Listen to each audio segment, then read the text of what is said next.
Praise God, హల్లెలూయా.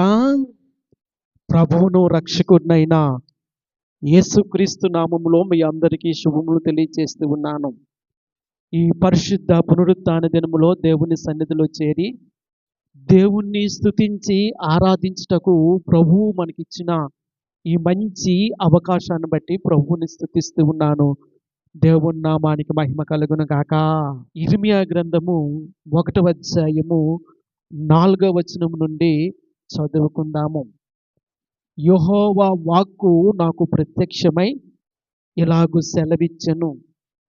గర్భములో నేను నిన్ను రూపింపక మునిపే నిన్నెరిగి తిని, నీవు గర్భము నుండి బయలుపడక మునిపే నేను నిన్ను ప్రతిష్ఠించి తిని, జనములకు ప్రవక్తగా నిన్ను నియమించి తిని.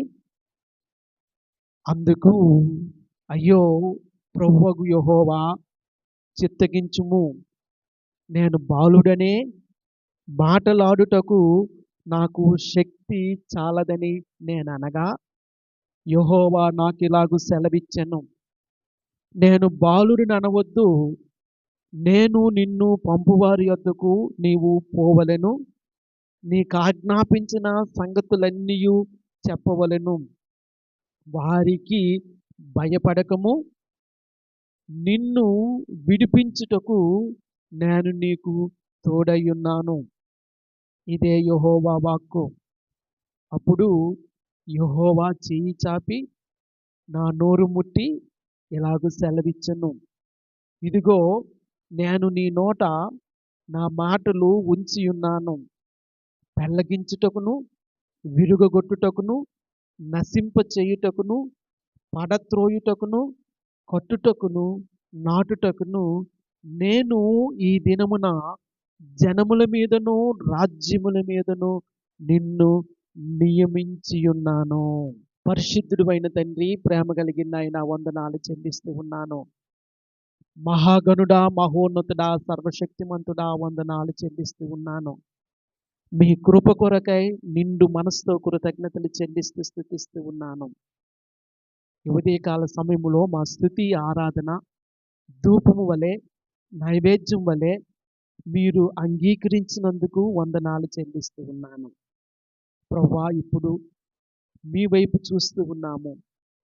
దాసుడు తన యజమానుడి వైపు చూస్తూ ఉండగా, దాసురాలు తన యజమానురాలి చేతి వైపు చూస్తూ ఉండినట్లుగా తండ్రి మీ వైపు చూస్తూ ఉన్నాము. మీరు మాతో మాట్లాడమని, మీరు మాకు పరిచర్య చేయమని ప్రార్థన చేస్తూ కృతజ్ఞతలు చెల్లిస్తూ స్తుతిస్తూ ఉన్నాను. మీ దీవెన దయచేయండి. యేసు నామములో ప్రార్థిస్తూ ఉన్నాను, కొనియాడుతూ ఉన్నాను. జీవము గల పరమ తండ్రి, ఆమేన్. దై విల్ బి డన్, నీ చిత్తము నెరవేర్చబడును గాక అనే ఈ సిరీస్లో ప్రవక్త అయినటువంటి ఇర్మియా జీవితంలో నుండి కొన్ని సందర్భాలను, ఇర్మియా గ్రంథములో నుండి కొన్ని పాఠాలను మనము నేర్చుకుందాము. దేవుని నామానికి మహిమ కలుగును గాక. బైబిల్ గ్రంథంలో ఇర్మియాను విలపించే ప్రవక్త అని చెబుతూ ఉంటారు. ఎందుకంటే దేవుని సందేశాన్ని దేవుని ప్రజలకు అందించి వారు మారు మనసు పొందక దేవునికి వ్యతిరేకముగా తిరుగుబాటు చేస్తూ ఉండినప్పుడు వారి కొరకు నీరు కార్చినటువంటి ప్రవక్త ఇర్మియా. ఇర్మియా ఆ బ్యాక్గ్రౌండ్ ఒక్కసారి చూసినట్లయితే, తన తండ్రి హిల్కియా ఒక యాజక వంశమునకు చెందినవాడు, యాజకుడు. బెన్యామీను దేశమందలి అనాతోతులో కాపురమున్న యాజకుల్లో ఒకడై హిల్కియా కుమారుడైన ఇర్మియా వాక్యములు అనాతోత్ అనే ఒక గ్రామంలో నుండి దేవుడు అతన్ని పిలుచుకున్నాడు. ఈ అనాతోత్ అనే గ్రామము యెరూషలేము పట్టణానికి ఒక 3 మైళ్ళ దూరంలో ఉంటుందని ఒక అంచనా. బహుశా ఇర్మియా మనష్షే యూదా దేశాన్ని పరిపాలించిన కాలంలో జన్మించి ఉండవచ్చు.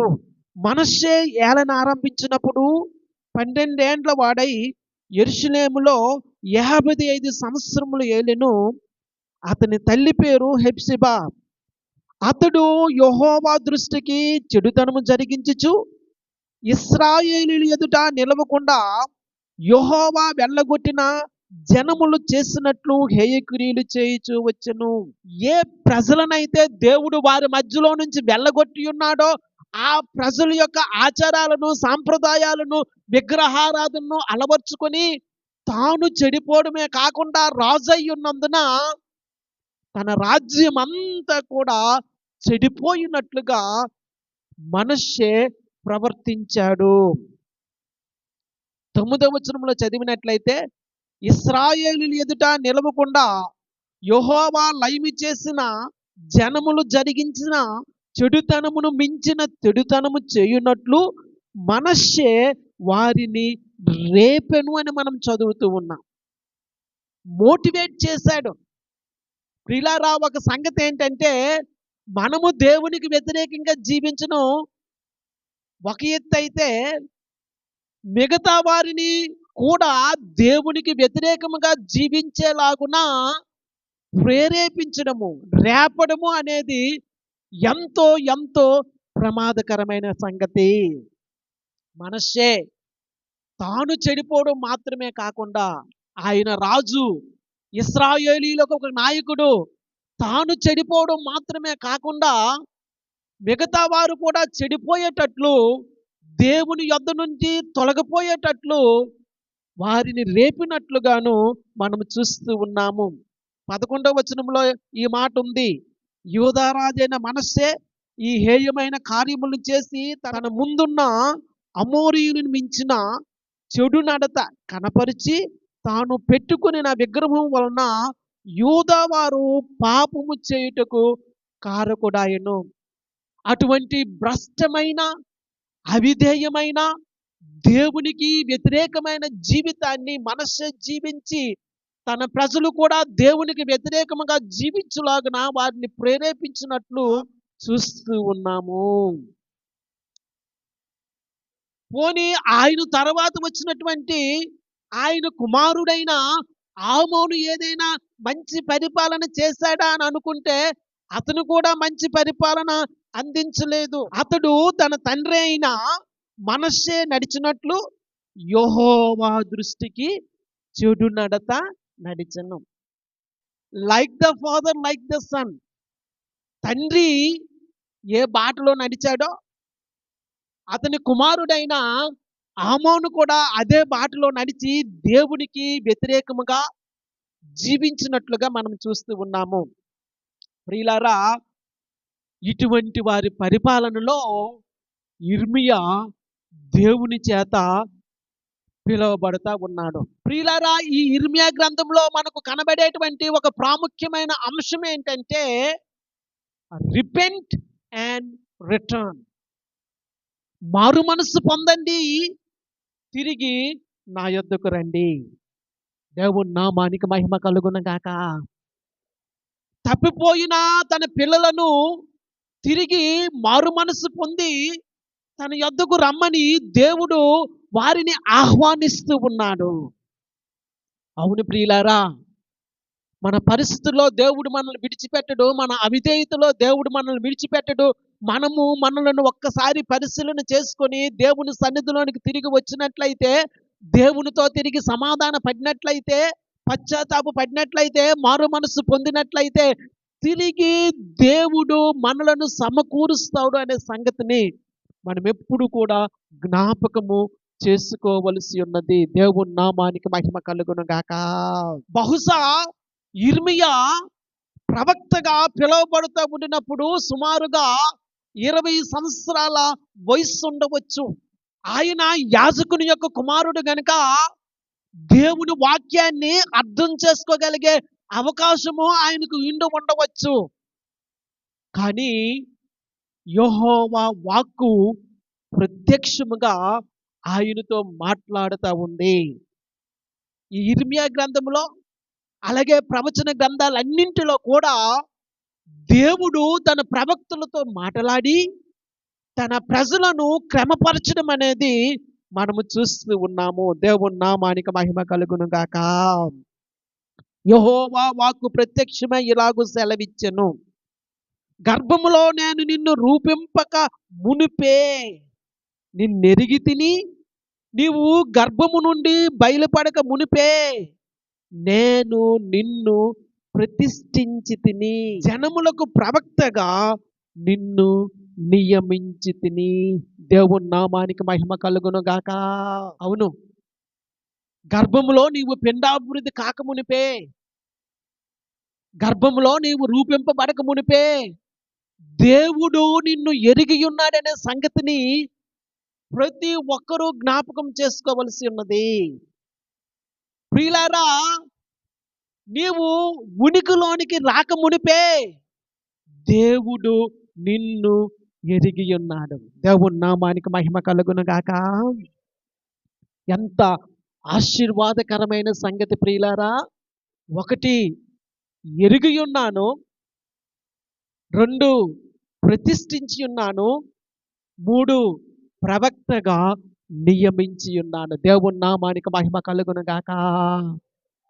అవును ప్రియులారా, నీవు తల్లి గర్భములో రూపింపబడక ముందే దేవుడు నిన్ను ఎరిగి ఉన్నాడనే సంగతి నువ్వు జ్ఞాపకం చేసుకుంటావా? నేను ఎప్పుడూ చెప్తున్న ఒక సంగతి ఏంటంటే, మనలో ఉన్న ప్రతి ఒక్కరికి దేవుడు ఒక ప్రత్యేకమైన పరిచర్యను ఇచ్చి ఉన్నాడు. దేవుని నామానికి మహిమ కలుగును గాక. ప్రియులారా, ఒక పాస్టర్ గారికే దేవుడు పరిచర్య ఇవ్వలేదు. ఒక సువార్తికునికి మాత్రమే దేవుడు పరిచర్య ఇవ్వలేదు. ఒక బోధకునికి మాత్రమే దేవుడు పరిచర్య ఇవ్వలేదు. ఒక ప్రవక్తకు మాత్రమే దేవుడు పరిచర్య ఇవ్వలేదు. ఒక అపోస్తలునికి మాత్రమే దేవుడు పరిచర్య ఇవ్వలేదు. సంఘ విశ్వాసులందరికీ, పరిశుద్ధులందరికీ దేవుడు పరిచర్యను అప్పగించి ఉన్నాడు. ఇక్కడ సంగతి ఏంటంటే, దేవుడు మనకు అప్పగించినటువంటి ఆ పరిచర్యను మనం గ్రహించలేకపోవడము విచారకరమైనటువంటి సంగతి. పాత నిబంధన కాలంలో దేవుడు ఒకవేళ ప్రవక్తులను ప్రత్యేకంగా ఎంపిక చేసుకుని ఉంటే ఉండవచ్చు, యాజకులను ప్రత్యేకంగా ఎంపిక చేసుకుని ఉంటే ఉండవచ్చు. కానీ ప్రియులారా, క్రొత్త నిబంధన ప్రకారముగా దేవుడు పరిశుద్ధులందరికీ కూడా పరిచర్య ఇచ్చి ఉన్నాడనే సంగతిని జ్ఞాపకం చేస్తూ ఉన్నాను. మరి ముఖ్యముగా మనలో ప్రతి ఒక్కరము కూడా తల్లి గర్భములో పిండాభివృద్ధి కాకముందే దేవుడు మనల్ని ఎరిగి ఉన్నాడని, ప్రతిష్ఠించి ఉన్నాడని, ఒక ప్రత్యేకమైన పని కొరకు మనలను నియమించి ఉన్నాడని జ్ఞాపకము చేసుకోవలసి ఉన్నది. అందరికీ పరిచర్య ఉంది. కండ్లు తెరిచి దానిని చూడగలగాలి. దేవుని నామానికి మహిమ కలుగును గాక. అది ఏదైనా కావచ్చు.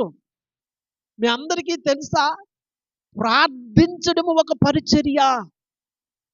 దేనికంటే కూడా, ఒక సువార్తను ప్రకటించడం కంటే, దేవుని వాక్యాన్ని బోధించడం కంటే, ప్రసంగించడం కంటే, దేవుడు మనకు అప్పగించినటువంటి ఏ పరిచర్య కంటే, నేను ఎప్పుడూ చెప్తున్నటువంటి ఒక సంగతి ఏంటంటే, ప్రార్థన అనేదే గొప్ప పరిచర్య. ఆ పరిచర్యను దేవుడు మనకు అప్పగించి ఉంటుండగా, ప్రార్థన చేయటానికి దేవుని సన్నిధిలోనికి నీవు వస్తావా? ప్రియులారా, మనకు అప్పగించిన పరిచర్యను మనము నమ్మకముగా చేయవలసి ఉన్నది. చాలా మంది దేవుని పిల్లలు దేవుని సేవకునికే, పాస్టర్ గారికే దేవుడు పరిచర్య ఇచ్చాడు. ఒక సువార్తికునికే దేవుని పరిచర్య ఇచ్చాడు. ఒక ప్రవక్తకే దేవుడు పరిచర్య ఇచ్చాడు. ఒక అపోస్తలునికే దేవుడు పరిచర్య ఇచ్చాడు. ఒక బోధకునికే దేవుని పరిచర్య ఇచ్చాడు అని అనుకుంటూ ఉంటారు. ప్రియులారా, ఇవన్నీ కూడా దేవుడు సంఘ క్షేమము నిమిత్తము దేవుడు మనకు అప్పగించిన బాధ్యతలు. కానీ దేవుడు ప్రతి ఒక్కరికి కూడా పరిచర్య ఇచ్చి ఉన్నాడనే సంగతిని నేను మీకు జ్ఞాపకం చేస్తూ ఉన్నాను. దేవుని నామానికి మహిమ కలుగును గాక. The priesthood of all believers. దేవుడు అందరికీ, రిపీట్ మై వర్డ్స్, దేవుడు అందరికీ పరిచర్య ఇచ్చి ఉన్నాడు గనుక కండ్లు తెరిచి దేవుడు మనకు అప్పగించిన పరిచర్యను చూడమని గ్రహించుమని మనవి చేస్తూ ఉన్నాను. దేవుని నామానికి మహిమ కలుగును గాక. కనుక దేవుడు ఇర్మియాతో అంటూ ఉన్నాడు, తల్లి గర్భములో నీవు పిండాభివృద్ధి కాకమునిపే, రూపింపబడక మునిపే నేను నిన్ను ఎరిగితిని, ప్రతిష్ఠించితిని, జనములకు ప్రవక్తగా నిన్ను నియమించితిని. గలతీయులకు రాసిన పత్రిక 1వ అధ్యాయము 15వ వచనము.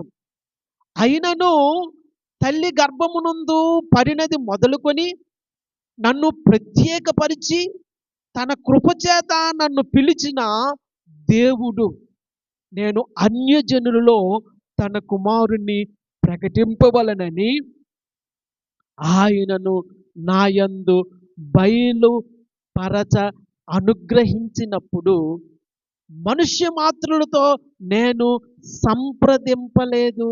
ప్రియులారా, దేవుని వాక్యములో మనం చూస్తూ ఉన్నాము, అపోస్తలుడైన పౌలు గారు ఇచ్చిన సాక్ష్యము, తల్లి గర్భములో నేను పరిణతి మొదలుకొని నన్ను ప్రత్యేకపరిచి తన కృపచేత నన్ను పిలిచిన దేవుడు అని సాక్ష్యం ఇస్తూ ఉన్నాడు. కనుక ఈ ఉదయకాల సమయంలో దేవుడు మనలను ముందుగానే ఏర్పాటు చేసుకున్నాడనే సంగతిని మనము జ్ఞాపకము చేసుకోవలసి ఉన్నది. దేవుని నామానికి మహిమ కలుగును గాక. 6వ వచనం.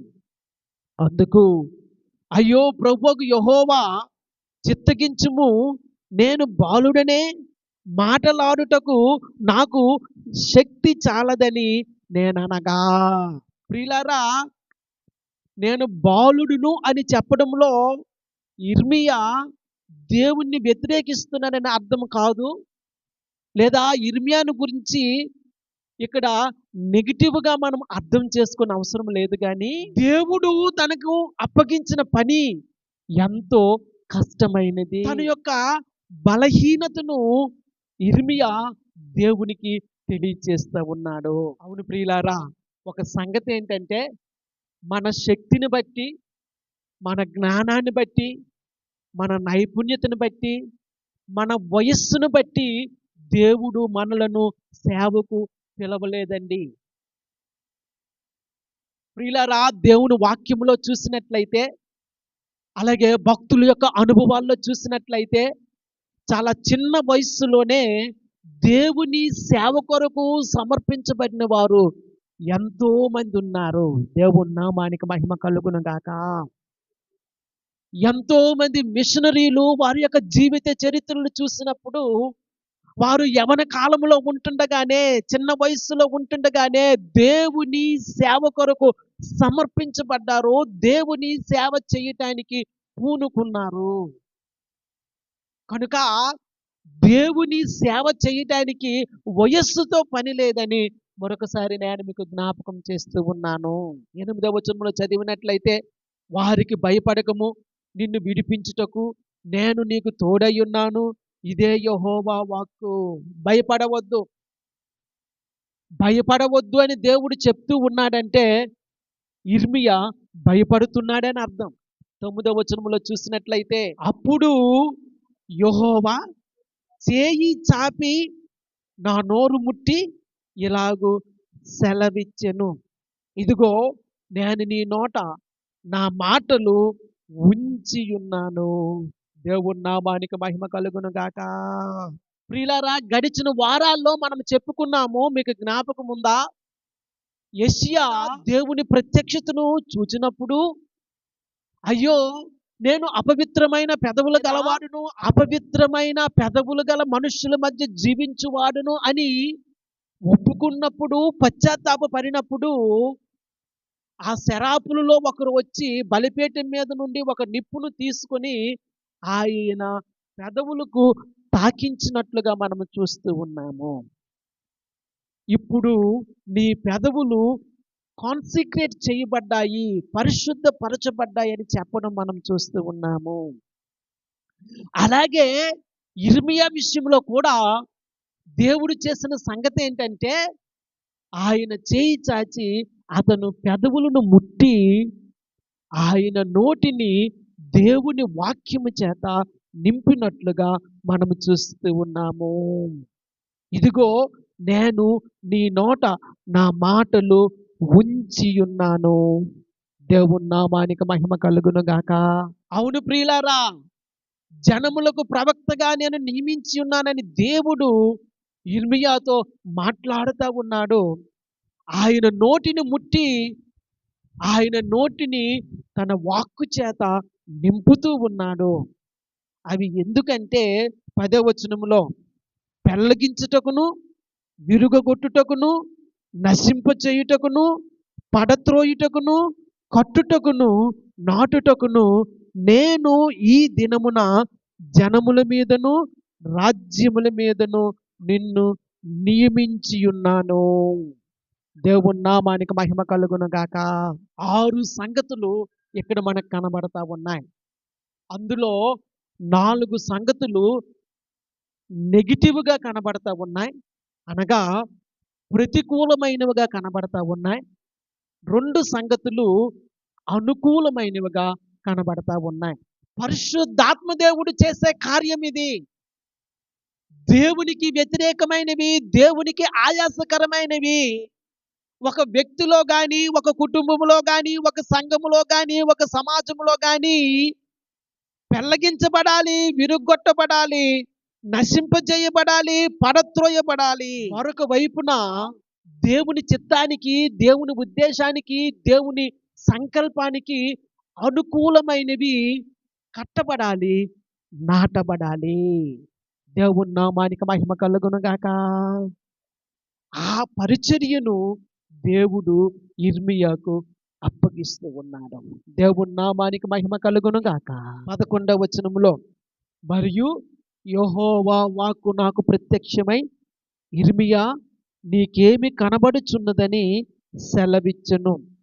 అందుకు బాదము చెట్టు చువ్వ కనబడుచున్నదని నేననగా. ప్రియులారా, దేవుడు జనముల మీదకు, రాజ్యముల మీదకు ప్రవక్తగా యిర్మీయాను నియమించి ఉన్నాడు కనుక తన వాక్యము చేత ప్రవక్తను దర్శిస్తూ ఉన్నాడు. ఆయనకు దేవుడు చూపించినటువంటి మొదటి పాఠం ఏంటంటే బాదము చెట్టు. ప్రియులారా, అనాతోతు ఆ గ్రామం అనేది బాదము చెట్లకు ప్రసిద్ధంట. బాదము చెట్టు అనేది దేవుడు నెరవేర్చబోవు కార్యాన్ని సూచిస్తా ఉంది. 12వ వచనంలో చదివినట్లయితే, యెహోవా నీవు బాగుగా కనిపెట్టితివి, నేను చెప్పిన వాక్యము నెరవేర్చుటకు నేను ఆతురపడుచున్నానెను. దేవుని నామానికి మహిమ కలుగును గాక. ప్రియులారా, ప్రవక్త మొదట చూడాలి, చూసిన తర్వాత దానిలో ఉన్న పాఠాన్ని గ్రహించుకోవాలి. దేవుని నామానికి మహిమ కలుగును గాక. నీవు బాగుగా కనిపెట్టితివి, నేను చెప్పిన వాక్యము నెరవేర్చుటకు నేను ఆతురపడుచున్నాను. ప్రియులారా, తన ప్రజల విషయంలో, తన పిల్లల విషయంలో దేవుడు ఏ కార్యాన్ని చెయ్యబోతూ ఉన్నాడో ఆ సంగతిని ప్రవక్తకు దేవుడు చూపించి దాన్ని నేను త్వరగా చెయ్యబోతూ ఉన్నానని పాఠాన్ని నేర్పిస్తూ ఉన్నాడు. ప్రియులారా, యిర్మీయా నివసించినటువంటి దినాల్లోనే కాదు, ఈ దినాల్లో కూడా దేవుడు మనకు ఒక పాఠాన్ని నేర్పిస్తూ ఉన్నాడని మనము జ్ఞాపకం చేసుకుందాము. వారు దేవుని మాట వినలే, ప్రవక్త చెప్పిన మాట వినలేదు, వారు మారు మనస్సు పొందలేదు గనుక, దేవుని యొద్దకు తిరిగి రాలేదు కనుక దేవుడు వారిని బబులోను చేతికి అప్పగించినట్లుగా ఆ తరువాత అధ్యాయాల్లో మనం చూస్తూ ఉన్నాము. అయితే ఇప్పుడు దేవుడు మనకు తెలియచేస్తున్న సంగతిని మనము చూడగలుగుతూ ఉన్నామా? ఇప్పుడు దేవుడు మనకు బోధిస్తున్న సంగతిని మనము చూడగలుగుతూ ఉన్నామా? ఆయన రాకడను గురించి, ఆయన రక్షణను గురించి, మన చుట్టూ జరుగుతున్నటువంటి ఆ గుర్తులను మనము గమనించి సిద్ధపడగలుగుతూ ఉన్నామా?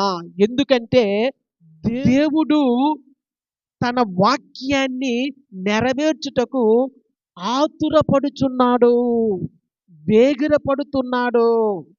కనుక ఒక్కసారి దేవుని వాక్యాన్ని దృష్టించి చూడాలని మనవి చేస్తూ ఉన్నాను. దేవుని నామానికి మహిమ కలుగును గాక.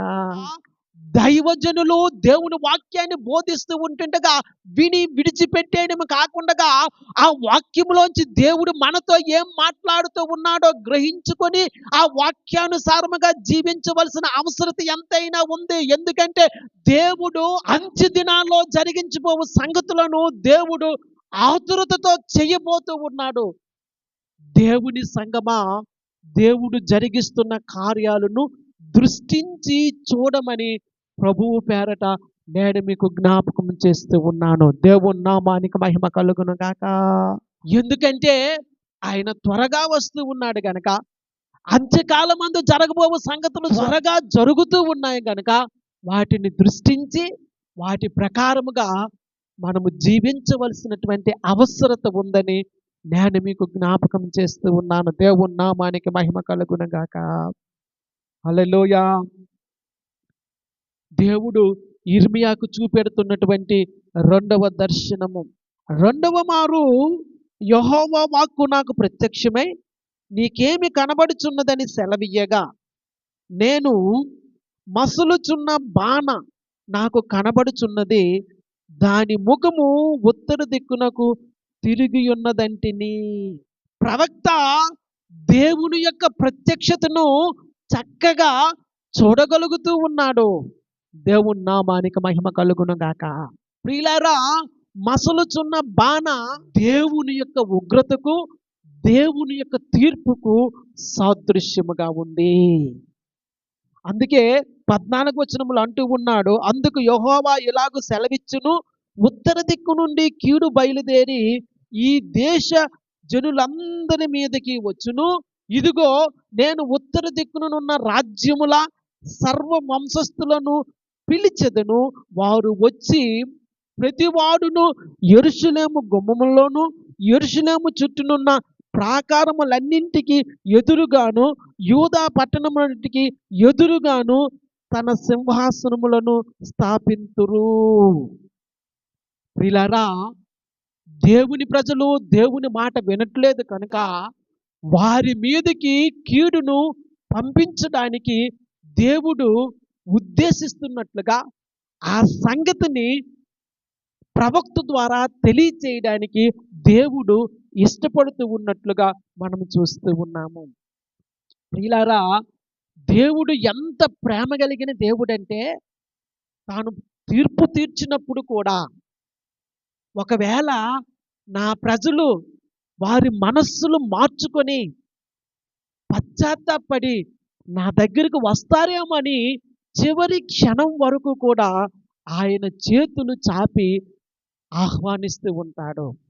దేవుని నామానికి మహిమ కలుగును గాక. తన ప్రజలు మారు మనస్సు పొంది చివరి నిమిషంలోనైనా మనస్సు మార్చుకొని నా దగ్గరికి వస్తారేమోనని దేవుడు ఎదురు చూస్తూ ఉంటాడు. అందుకే తన ప్రవక్తలను లేపి తన ప్రవక్తల ద్వారా వారితో మాటలాడించినా దేవుని మాట వారు వినలేదు. ప్రియులారా, దేవుని వాక్యములో ఎన్నో హెచ్చరికలు మనకు కనబడతా ఉన్నాయి. ఈ దినాన దేవుని మాట విని మనము దేవుని మాట ప్రకారము జీవించవలసినటువంటి అవసరత ఎంతైనా ఉందని, ఆయన రాకడ కొరకు, ఆయన రాజ్యము కొరకు, ఆయన చిత్తము కొరకు ఎదురు చూడవలసి ఉన్నదని జ్ఞాపకం చేస్తూ ఉన్నాను. 18వ వచనము 19వ వచనము చదివినట్లయితే, యోధారాజుల యొద్దకు గాని, ప్రధాన యొద్దలకు గాని, యాజకుల యొద్దకు గాని, దేశ నివాసుల యొద్దకు గాని, ఈ దేశమందంతటిలో నీవెక్కడికి పోయినను ప్రాకారము గల పట్టణముగాను, ఇనుప స్తంభముగాను, ఇత్తడి గోడలుగాను నీ ఉండునట్లు ఈ దినమున నిన్ను నియమించి ఉన్నాను. ఒక ప్రవక్త తాను చేయవలసినటువంటి పని, ఒక ప్రవక్త దేశానికి ఏ విధముగా ఉండబోతూ ఉన్నాడో ఆ సంగతిని దేవుడు మనకిక్కడ చూపెడతా ఉన్నాడు. దేవుని నామానికి మహిమ కలుగును గాక. అయితే ఇక్కడ సంగతి ఏంటంటే, ప్రవక్త దేవుని వాక్యాన్ని ప్రకటిస్తే అందరూ దాన్ని ఆహ్వానించరండి. ముఖ్యంగా అవిధేయత చెందినటువంటి ఇశ్రాయేలు ప్రజలు లేదా యూదులు దేవుని వాక్యాన్ని అంగీకరించలేదు. 19వ వచనంలో వారు నీతో యుద్ధము చేతురు గాని నిన్ను విడిపించుటకు నేను నీకు తోడై ఉన్నందున వారు నీ పైన విజయము పొందజాలరు. దేవుని నామానికి మహిమ కలుగును గాక. వారు నీతో యుద్ధము చేస్తారు. దేవుని వాక్యాన్ని ప్రకటిస్తే, దేవుని మాటను ప్రకటిస్తే, దేవుని ఉద్దేశాన్ని, దేవుని చిత్తాన్ని, దేవుని సంకల్పాన్ని ప్రకటిస్తే యుద్ధం చేస్తారు నీతో. అవును ప్రియులారా, దేవుని వాక్యాన్ని ఉన్నది ఉన్నట్లుగా ప్రకటించి హెచ్చరిక చేస్తే దైవజనుడు వారికి నచ్చడు. ఏమండి, దేవుని వాక్యాన్ని ఉన్నది ఉన్నట్లుగా ప్రకటిస్తే దేవుని సేవకుడు నచ్చడు. కానీ దేవుని వాక్యం ఏమని బోధిస్తా ఉందంటే, వారు నీతో యుద్ధం చేస్తారు, వారు నీ మీద తిరుగుబడతారు, కానీ నువ్వు భయపడవద్దు. దేవుని సేవకునికి లేదా దైవజనునికి లేదా దేవుని ప్రవక్తకు దేవుడిస్తున్నటువంటి భరోసా ఇక్కడ మనం చూస్తూ ఉన్నాము. అందుకే ఇర్మియా చాలా ధైర్యముగా తనకు ప్రత్యక్షమైన దేవుని వాక్యాన్ని ధైర్యముగా బోధిస్తా ఉన్నాడు. 2వ అధ్యాయము 4వ వచనం నుండి చదివినట్లయితే ఆ మాటలు మనకు అర్థమవుతాయి. ఇంటికి వెళ్ళినాక ఆ మాటలు చదవండి. 7వ వచనం నుండి కొన్ని మాటలు నేను చదివి వినిపిస్తాను. 7వ వచనములో, దాని ఫలములను శ్రేష్ఠ పదార్థములను తినునట్లు నేను ఫలవంతమైన దేశములోనికి మిమ్మల్ని రప్పింపగా మీరు ప్రవేశించి నా దేశమును అపవిత్రపరిచి నా స్వాస్థ్యమును హేయమైనదిగా చేసితిరి. యెహోవా ఎక్కడున్నాడని యాజకులు అడుగుదురు, ధర్మశాస్త్రోపదేశకులు నన్నెరుగరు, ఏలికలను నా మీద తిరుగుబాటు చేయుదురు, ప్రవక్తులు బయలు పేరట ప్రవచనములు చెప్పుదురు, నిష్ప్రయోజనమైన వాటిని అనుసరింతురు. దేవుడు మన జీవితాల్లో చేసిన మేలులేమయ్యాయి? దేవుడు మన జీవితాల్లో చేసిన ఉపకారాలు ఏమయ్యాయి? దేవుడు మనకిచ్చినటువంటి శ్రేష్టమైన పదార్థాలు ఏమయ్యాయి? దేవుడు మనకిచ్చినటువంటి శ్రేష్టమైన సంగతులు, ఈవులు ఏమయ్యాయి? వాటన్నిటినీ అనుభవించి దేవునికి వ్యతిరేకంగా జీవించడం అనేది ఇప్పుడు మన సంఘాల్లో ఉన్నటువంటి పరిస్థితి.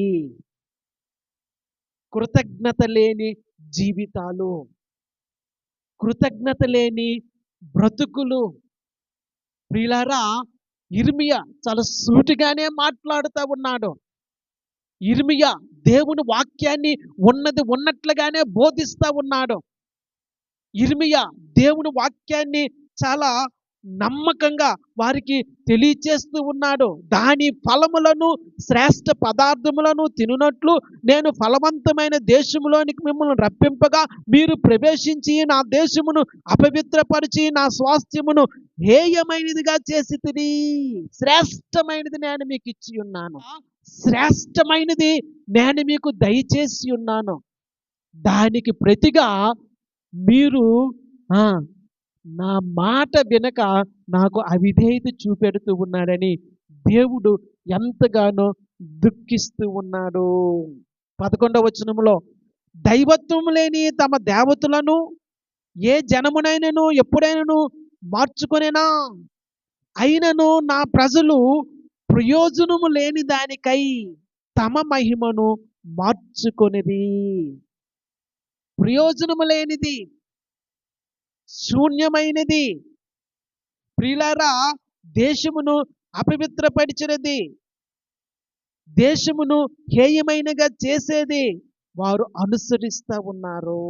దేవుడు దుఃఖించి బాధపడి ఏమంటున్నాడంటే, నా జనులు 2 నేరములు చేసి ఉన్నారు. జీవజలముల ఊట అయిన నన్ను విడిచి ఉన్నారు.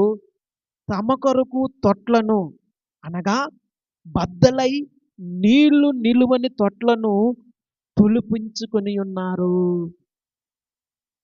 దేవుడు ఎంతగా బాధపడుతూ ఉన్నాడో ఈ వాక్యము మనకు బోధిస్తూ ఉంది. నా జనులు 2 నేరాలు చేశారు. ఒకటి, జీవజలముల ఊట అయినా నన్ను విడిచిపెట్టారు. రెండవదిగా, నీళ్లు నిలవని తొట్లను వారి కొరకు తొలిపించుకున్నారు.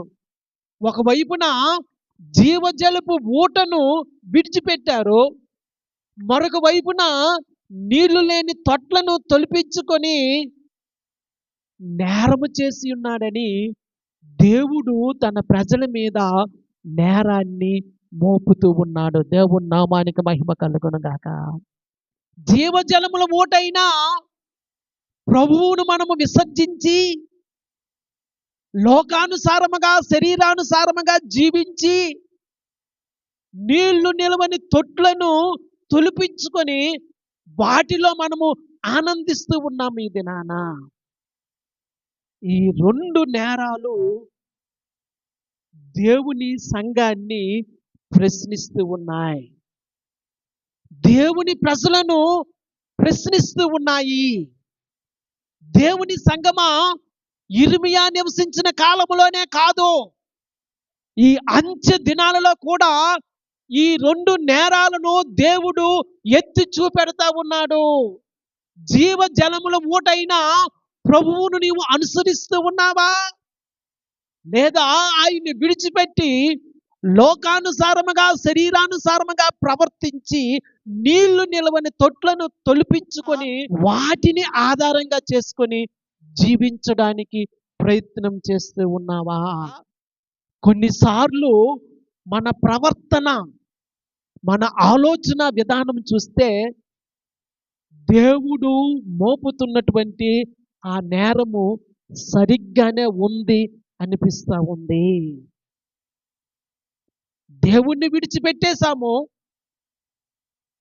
నీళ్లు నిలవని తొట్లను తొలిపించుకొని వాటిని ఆధారంగా చేసుకొని జీవించడానికి ప్రయత్నం చేస్తూ ఉన్నాము. ఈ మాట మనకు వర్తించదా? ఈ మాట మనకు చెందదా? ఒక్కసారి పరిశీలన చేసుకోవలసి ఉన్నదని జ్ఞాపకం చేస్తూ ఉన్నాను. యిర్మీయా సూటిగా మాట్లాడుతూ ఉన్నాడు. నేను ఈ ప్రజల మీదకు కీడు రప్పించబోచున్నాను. నేను చేయబోవు కార్యాన్ని త్వరపడి చేస్తూ ఉన్నాను. ఆ సంగతిని నా ప్రజలకు బోధించు. నా ప్రజలు నన్ను విడిచిపెట్టి లోకానుసారముగా, శరీరానుసారముగా జీవిస్తూ ఉన్నారు.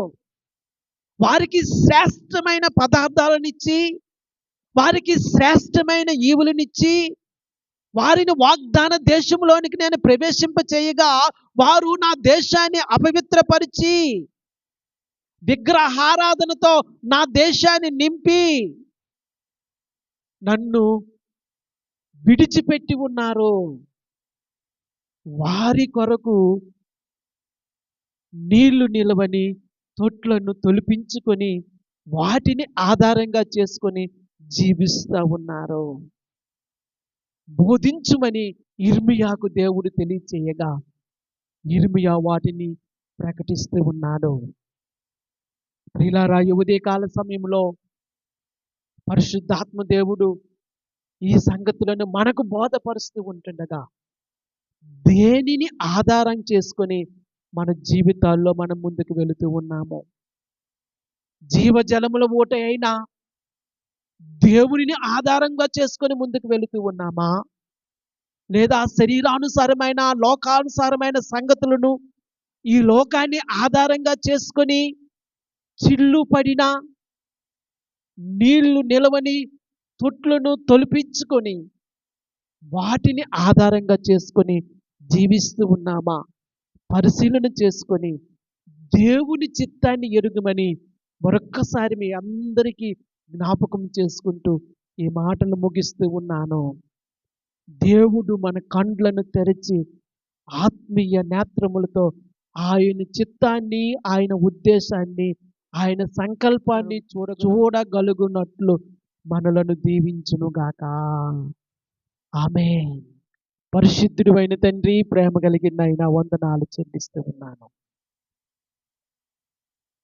తల్లి గర్భంలో పిండాభివృద్ధి కాకముందే యిర్మీయాను మీరు జనములకు ప్రవక్తగా నియమించి ప్రతిష్ఠించిన ఆ విధానాన్ని చూసినప్పుడు, మా తల్లి గర్భములో మేము పిండాభివృద్ధి కాకముందే ఒక ప్రత్యేకమైన పనికి మమ్మలను ప్రతిష్ఠించి ఉన్నారని మేము నమ్ముతూ కృతజ్ఞతలు చెల్లిస్తూ స్తుతిస్తూ ఉన్నాము.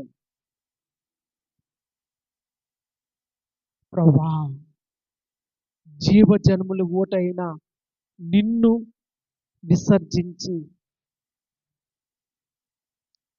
నీళ్లు నిలువని తొట్లను తొలిపించుకొని వాటిని ఆధారముగా చేసి జీవించుచున్న మా జీవితాన్ని బట్టి మమ్మల్ని క్షమించుమని ప్రార్థిస్తూ ఉన్నాను. మీ కృప చూపించండి, దీవించండి, దర్శించండి, మీ క్షేమాన్నించండి. మా ఆత్మీయ మనోనేత్రాలు తెరవబడి మీ ప్రత్యక్షతను చూడులాగున మీ కృప మా ఎడ నుంచి దీవించి దర్శించుమని మరొక్కసారి బ్రతిమలాడుకుంటూ కృతజ్ఞతలు చెల్లిస్తూ స్తుతిస్తూ మీ దయించుమని ప్రార్థన చేస్తూ యేసుక్రీస్తు నామములో స్తుతించి ప్రార్థిస్తూ ఉన్నాను, కొనియాడుతూ ఉన్నాను, ఘనపరుస్తూ ఉన్నాను, కృతజ్ఞతలు చెల్లిస్తూ స్తుతిస్తూ ఉన్నాను. జీవము గల పరమ తండ్రి, ఆమేన్.